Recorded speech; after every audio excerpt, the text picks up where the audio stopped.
It's like, what were you doing with my drapes? The drapes that were hanging in the apartment. I never got the answer to that.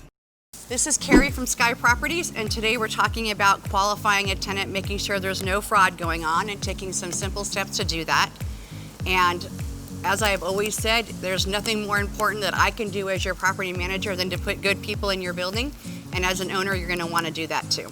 Well, right now, there's nothing more important you can do but put a qualified tenant in your building.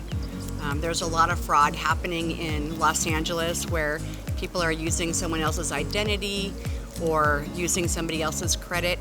And there's a couple simple tips that you can do to make sure that you've got a good qualified tenant and that it's the person standing in front of you.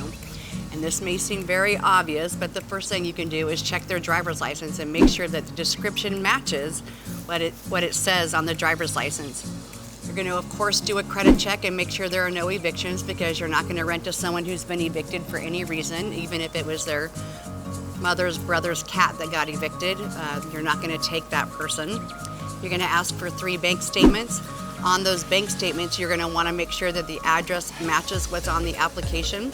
Going to want to look to see that rent is coming out each month to the person they say they're paying it to for the amount they say they're paying it to, somewhere between the 1st and the 5th.